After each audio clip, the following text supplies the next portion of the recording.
menjadi donor plasma konvalesen.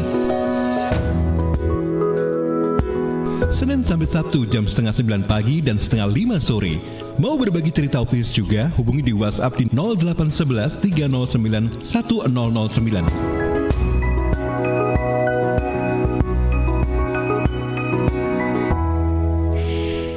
Oke, sahabat Suara Sidoarjo, pagi ini di program Radio Sahabat Isoman, saya Tika Amsar masih bersama Anda. Jadi nanti kita akan berbincang bersama sahabat kita yang pagi ini sudah tersambung juga bersama saya di via Zoom ya. Hari ini nanti kita akan berbincang bersama dengan Mbak ya, kan kita panggilnya Mbak ya. Oh iya, Mbak Amelia Firdaus selaku Mbak Amelia Fairuz. Oh ya benar ya, Mbak Amelia Fairuz. Oke. Ya, sudah tersambung via Zoom bersama saya pagi hari ini. Beliau ini juga salah seorang penyintas dan yang paling kerennya ternyata pintar nge-make upin gitu loh ya. Jadi nanti kita boleh dong kapan-kapan latihan dan pengen di make upin gitu ya sama beliau ya. Oke, saya sudah bersama dengan Mbak Amelia. Assalamualaikum. Assalamualaikum Mbak Amelia.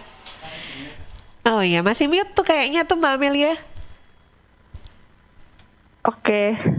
Iya, inilah Mbak Amelia, seorang beliau adalah selaku MUA ya, makeup artist ya.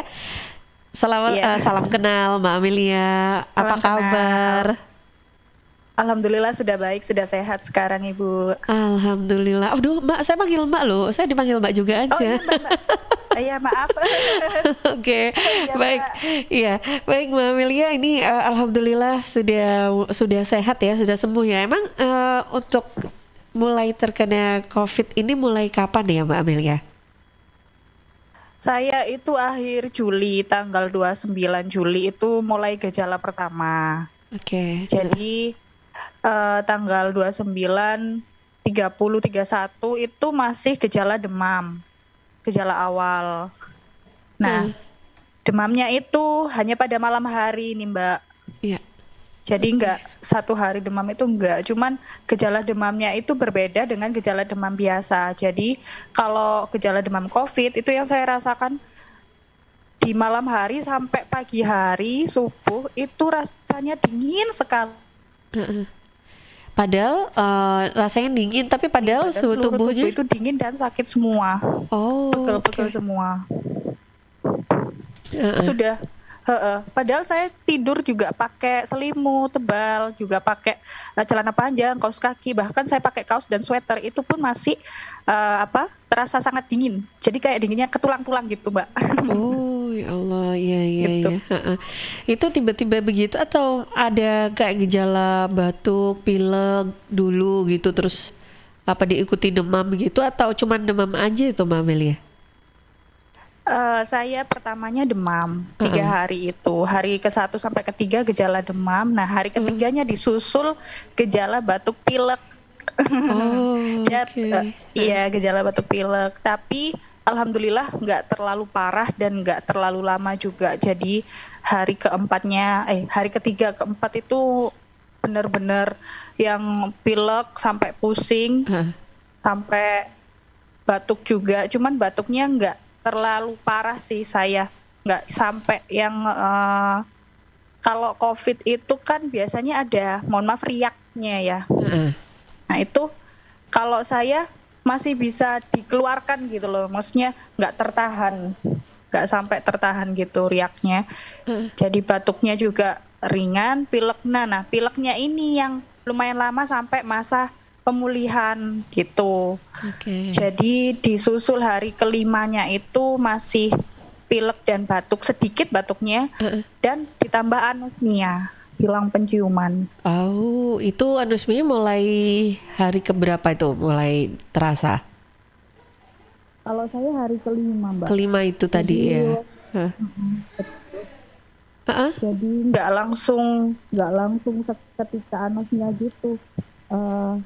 Wangi-wangian yang sangat menyengat itu sabun cuci, sabun mandi gitu mulai hilang penciuman.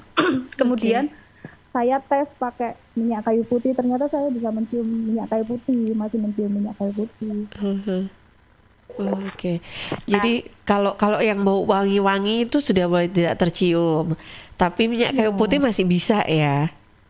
iya itu Oh, kelima itu Mbak saya. heeh. Waduh. Itu sampai berapa lama ya Mbak Amelia waktu itu? Waktu hilang penciuman itu? Sampai hari ke-16. Oh, lama ya? Demam. Lama juga ya? Iya. Oke. Jadi sejak hari ke-5 sampai hari ke-16 itu saya masih anosmia, tapi sejak mepet-mepet hari ke-16 itu sudah mulai pulih. Nah, baru saya berani swab. Makanya saya patokannya di anosmia karena alhamdulillah gejala yang menyerang saya itu tidak terlalu berat. Jadi Oke. saya masih bisa merasakan rasa makanan, cuman saya nggak bisa mencium bau-bauan. Nah, ketika mulai terasa pulih lagi penciumannya, hari ke-16 itu saya mulai swab dan alhamdulillah sudah negatif gitu. Oh, jadi di awal itu memang sudah swab dulu ya? Waktu mulai ada gejala Iya, demam itu udah swab memang positif gitu.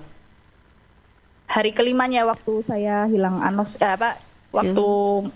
kena anosmianya itu baru saya swab Oh, karena saya itu demam kan cuma 3 hari. Nah, heeh, hari keempat itu saya merasa enakan gitu. Oh, heeh. udah nggak demam lagi, cuman tinggal batuk pilek ringan dan waktu itu masih ada penciuman. Terus besoknya baru mulai hilang penciuman, ya udahlah swab aja deh gitu. Ya udah Oke. terus ternyata positif gitu.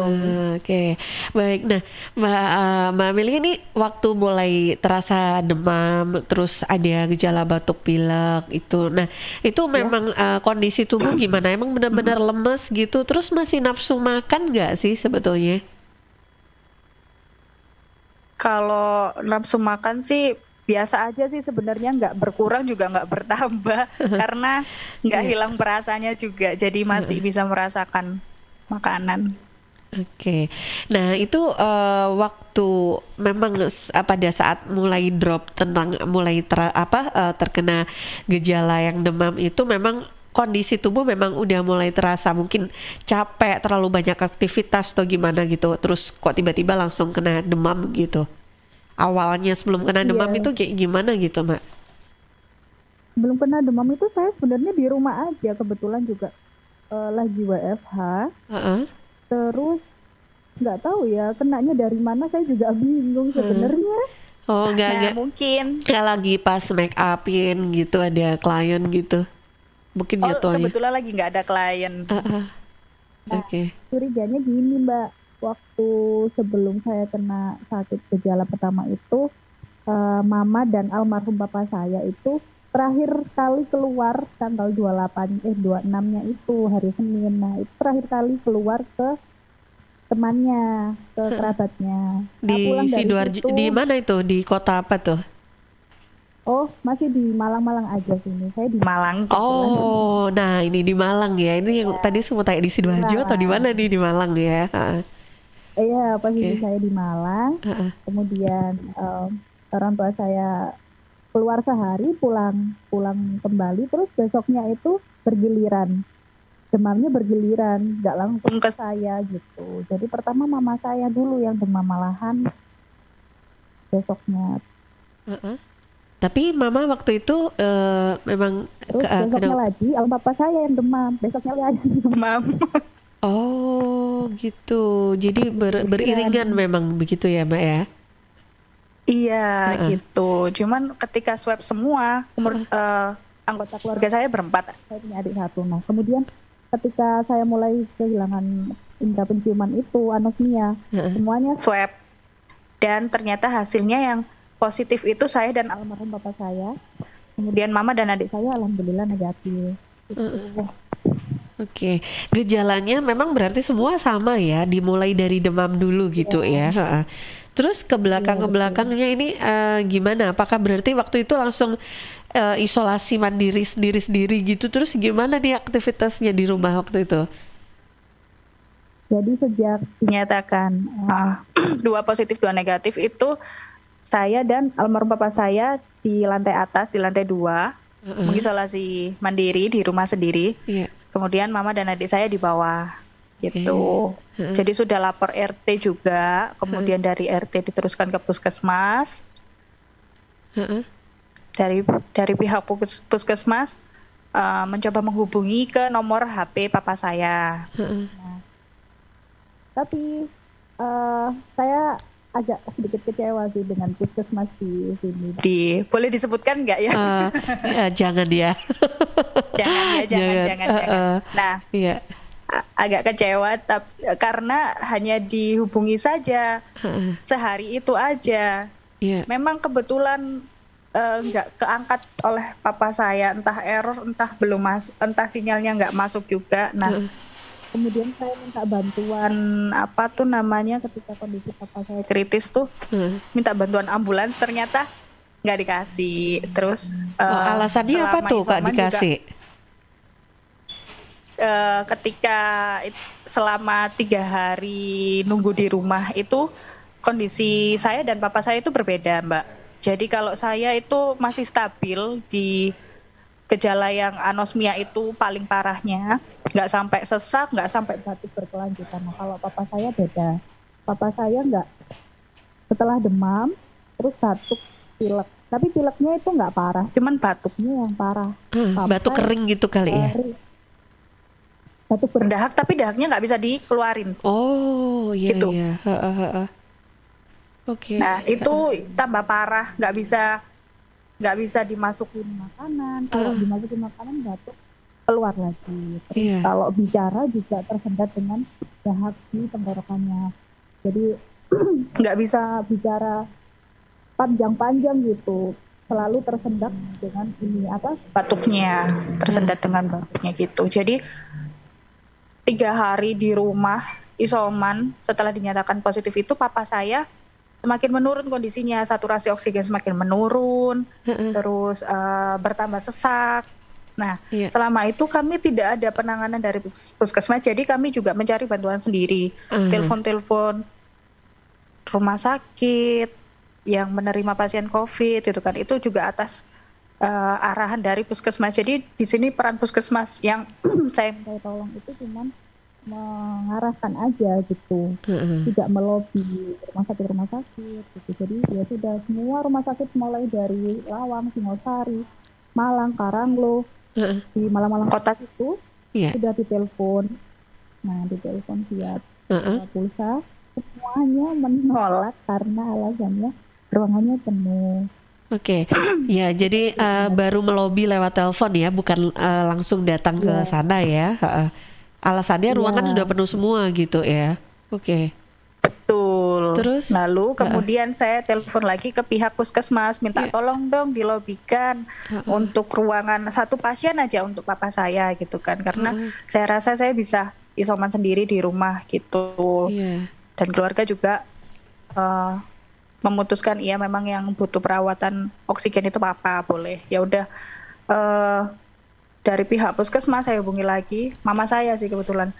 Terus dihubungi mama, katanya ibu dimohon ini aja dengan cara berangkat sendiri, ngantri ke rumah sakit, karena kalau ditelepon penuh ditolakin, bisa jadi waktu datang ke sana nanti diterima, pokoknya ngantri aja gitu di administrasi. Disuruh seperti itu oleh pihak puskesmas. Nah, akhirnya mama saya minta tolong boleh nggak dijemput ambulan dari puskesmas. Nah, tapi ditolak. Alasannya harus ada prosedur dan lain-lain. Tapi kan keadaan saya dan keluarga juga urgent juga. Jadi ya sudah berangkat pakai mobil sendiri. Itu tinggal saya sendiri di rumah. Semuanya nganter papa saya ke rumah sakit. Akhirnya nemu di RSI Unisma. Itu. Oke, baik. Ya, dari dapatnya Unisma gitu ya. Terus waktu itu gimana? Apakah langsung ada penanganan atau gimana? Langsung, alhamdulillah langsung ada penanganan. Papa langsung masuk IGD dan kebetulan hari itu adik saya cerita tabung oksigennya baru restock lagi di sana, baru ada, dan alhamdulillah langsung kedapatan di IGD itu papa dikasih tambahan tabung oksigen itu, tambahan oksigen. Okay. Nah, itu kemarin waktu saat di rumah aja itu, jadi prosesnya sampai akhirnya dapat Unisma itu berapa hari itu, Mbak? Jadi kalau Saya ingatnya waktu tanggal 2 itu saya swab semua sekeluarga. Nah, tanggal 2 apa nih? Itu 2 Juli ya? 2 Agustus. 2 Agustus, ya, oke. Agustus, iya. Saya kenanya 29 Juli. Oh, okay. Jadi 2 Agustus. 2 Agustus itu kami sekeluarga swab. Terus tanggal 4, setelah 3 hari di rumah itu, tanggal 4-nya Papa dilarikan ke rumah sakit. Oh, iya. Nah, itu. Jadi sejak itu saya sudah pisah isoman dengan Papa. Saya di rumah, di lantai 2 sendiri, di kamar sendiri. Mama dan adik saya tetap menunggu di rumah karena tidak boleh menunggu di rumah sakit itu, Mbak. Papa sendirian ya di rumah sakit ya? Iya. Iya, benar-benar sendirian di ruang isolasi dan pihak rumah sakit pun tidak mengizinkan keluarga yang menunggu gitu. Apalagi mama dan adik saya kan negatif ya. Iya. Demi melindungi kesehatannya juga. Oke. Nah, itu waktu kemarin di rumah Mbak Amel dan juga Papa waktu itu sempat apa yang dikonsumsi gitu selama menantikan juga akhirnya itu. Ada. Kalau dari di rumah karena saya bingung ya, tanya teman saya, kebetulan teman saya itu juga ada yang udah kena COVID. Nah, saya juga tanya-tanya mereka mengonsumsi apa, jadi saling sharing. Jadi akhirnya saya memilih minum vitamin, beli sendiri vitamin yang merek, boleh disebutkan nggak ini mereknya? Vitamin apa itu? Vitamin D, vitamin C? Oh, vitamin C. Ya, vitamin C, vitamin B3. Nah, itu yang saya konsumsi. Kemudian saya juga melakukan cuci hidung karena flu saya ini berat sampai pusing, sampai melakukan apa? Gitu. Tadi suaranya terputus. Cuci hidung. Cuci hidung itu kayak gimana tuh? Iya. Nah, itu dengan larutan NaCl yang saya beri di apotik. Nah, ini apa? Penyemprotnya itu modelnya kayak suntikan plastik gitu, cuman nggak ada jarumnya. Nah, itu yang buat nyedot cairan NaCl-nya, terus nanti disemprotkan ke hidung. Jadi caranya saya melakukan cuci hidung itu, kepala dimiringkan ke sisi kiri, nanti suntikannya, semprotannya itu dimasukkan ke lubang hidung sebelah kanan. Terus nanti ambil nafas sambil mulutnya dibuka. Terus nanti disemprotkan, tahan nafas, terus baru disemprotkan seret, nanti dia cairannya keluar ke sisi hidung sebelah kiri. Kemudian yang sebaliknya juga gitu, kalau mau disemprot yang lubang hidung sebelah kiri, saya miringnya ke kanan, terus disemprotkan sambil tahan nafas, nanti cairannya keluar sebelah kanan gitu. Oke. Nah, itu baru diselesaikan. Kok tahu itu? Dapat informasi dari mana itu, Mbak? Saya lihat YouTube. Oke.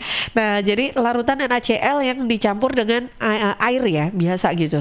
Enggak dicampur, larutan NaCl udah aja. Larutan NaCl aja. Oke, jadi ditaruh di botol kecil terus yang ada semprotannya gitu ya, model semprotan gitu ya? Ini sih semprotannya model suntikan gitu sih, cuman nggak ada jarumnya kan, jadi kan dari lubangnya itu ya? Iya. Masuk ya, oke. Tanya baik. di apotek juga belinya. Oke. Itu juga dilakukan Papa nggak waktu itu? Iya, saya sempat nemeni Papa juga ngajarin cara itu yang saya ketahui di YouTube itu. Tapi cuma sekali, jadi saya melakukan berjemur, melakukan cuci hidung, sama minum vitamin dan obat-obatan itu. Cuma 2 apa sehari gitu loh sebelum Papa ke rumah sakit tuh melakukan itu barengan di rumah gitu. Oh iya. Setelah itu Papa langsung ke rumah sakit gitu ya, karena waktu di rumah itu juga sempat ini nggak misalkan cari oksigen sendiri gitu buat di rumah gitu, atau cuma ada rumah, alat saturasi aja tuh yang dipakai waktu di rumah itu untuk Papa? Iya, kalau di rumah kami nggak sempat sampai beli tabung oksigen atau cari oksigen gitu sih, Mbak. Cuman alat saturasi aja untuk cek saturasi berdua. Oh iya, oke. Baik. Nah, setelah itu kondisi Papa yang memang terusnya semakin menurun dan akhirnya dibawa ke rumah sakit gitu ya? Iya, betul. Oke. Panas suhu tubuh waktu itu dicek sampai berapa ya, Mak? Baik Papa ataupun Mbak Amel waktu sempat demam itu? saya nggak ada alat ini sih, kebetulan nggak ada termometernya. Jadi waktu iya, saya sempat ke puskesmas. Jadi sebelum swab itu saya ke puskesmas dulu pada hari yang sama paginya. Kebetulan mau swab juga di puskesmas itu, ternyata udah tutup. Jadi kami cuman dikasih obat penurun panas, pereda batuk pilek, kemudian di tensi, terus juga diukur suhu tubuh. Cuman saya nggak tanya waktu itu berapa karena sudah tidak demam gitu. Waktu itu sudah lewat demam semuanya. Oke.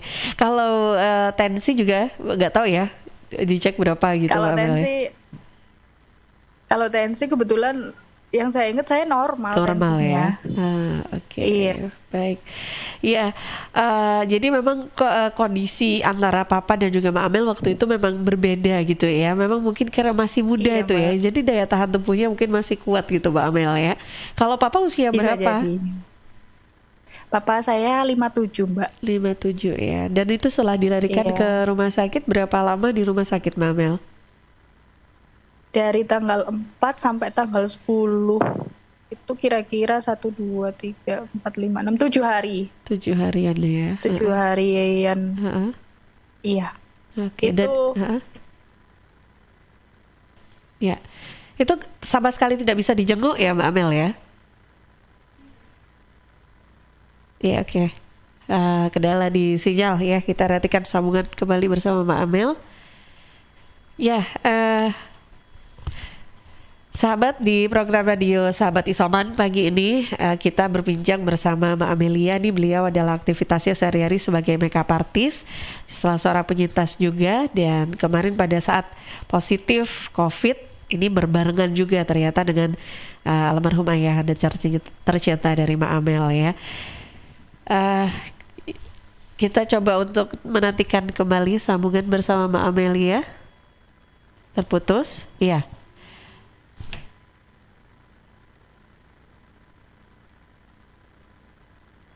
Oke, baik. Sepertinya kita belum bisa tersambung kembali bersama dengan Mbak Amelia ya untuk kendala sinyalnya. Tapi semoga apa yang sedikit disampaikan pengalaman dari Mbak Amelia ini bermanfaat ya untuk Anda semua untuk tetap menjaga diri supaya tidak sampai terkena positif COVID-19. Semoga kita semua selalu diberikan kesehatan.